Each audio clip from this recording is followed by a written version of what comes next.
Science और हिंदी संबंधी tutorial video प्राप्त करने के लिए दाएं दिए जाने वाले बेल आइकन को दबाइए, जिसके तहत आपको इन विषयों पर सीख दी जाएगी। स्टूडेंट, लास्ट वीडियो में हम लोगों ने सूरदास जी के बारे में और सूरदास के पहले पद के बारे में समझा था। आज के इस वीडियो में हम बात करेंगे सूरदास के दूसरे और तीसरे पद के बारे में।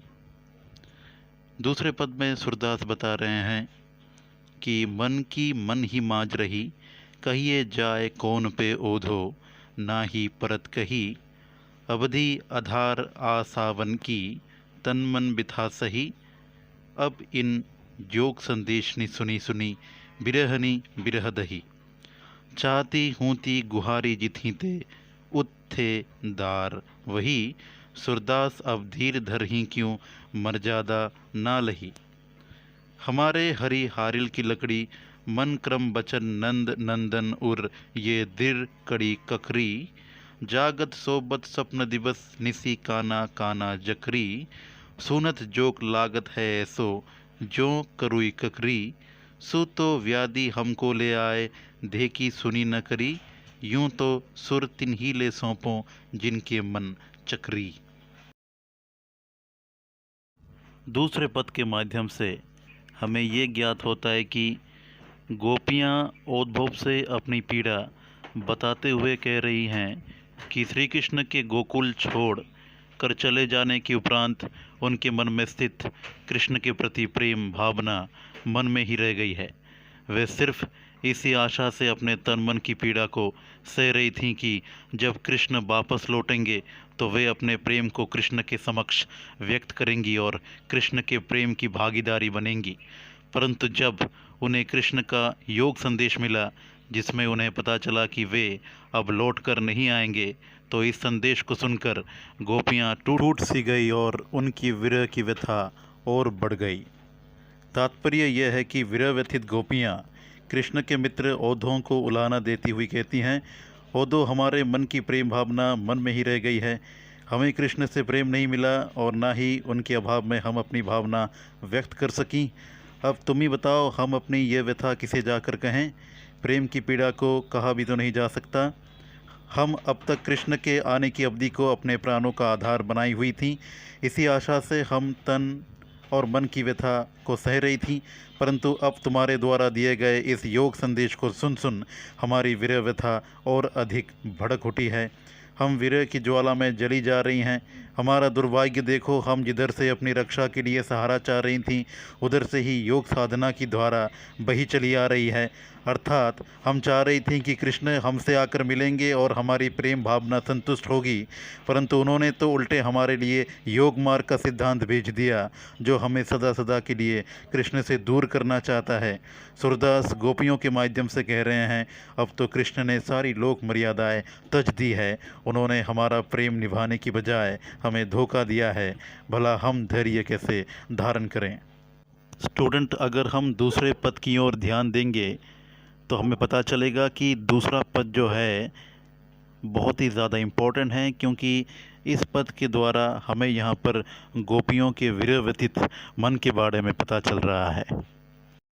तीसरे पद को पढ़ते हुए हमें ये ज्ञात होता है कि सूरदास जी के इन पदों में गोपियाँ उद्भव से ये कह रही हैं कि हमारे हृदय में श्री कृष्ण के प्रति अटूट प्रेम है, जो कि किसी योग संदेश द्वारा कम होने वाला नहीं है, बल्कि इससे उनका प्रेम और भी दृढ़ हो जाएगा।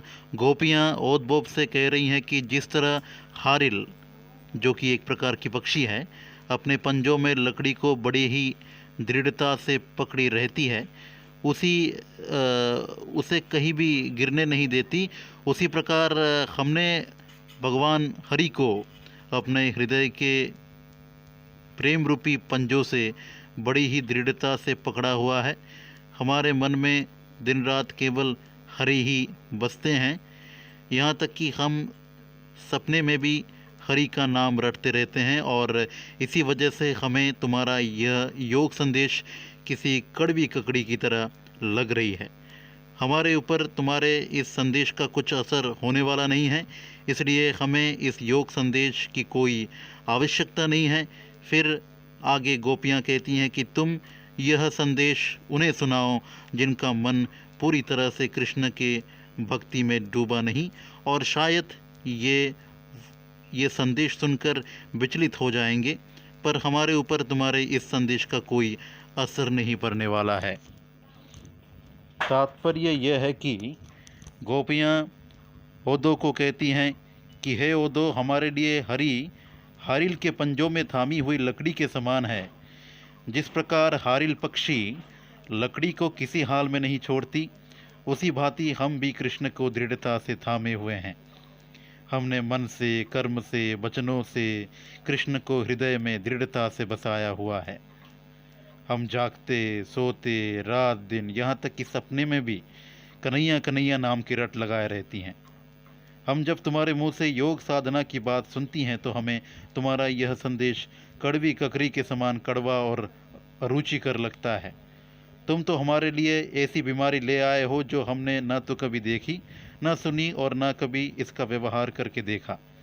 गोपियाँ कहने लगी, ओदो, तुम यह योग साधना का संदेश उन लोगों को दो जिनका हृदय भटकन में है, जिनकी कहीं कोई आस्था नहीं है। हम तो पूर्ण रूप से कृष्ण की दीवानी हैं, हम यह योग संदेश से क्या करेंगे। यहाँ पे गोपियाँ ओदो को अपने दिल की सारी व्यथा दर्शाते हुए ये सब बातें कह रही हैं, ताकि ओदो हरि के पास जाएं और गोपियों के विरह व्यथित व्यथा को बयान करें। तो बच्चों, अगर आपको मेरी वीडियो पसंद आती है तो आप इस वीडियो को लाइक कीजिए, सब्सक्राइब कीजिए मेरे चैनल को और अपने दोस्तों में शेयर कीजिए, और अगले आने वाले वीडियो के लिए इंतज़ार कीजिए।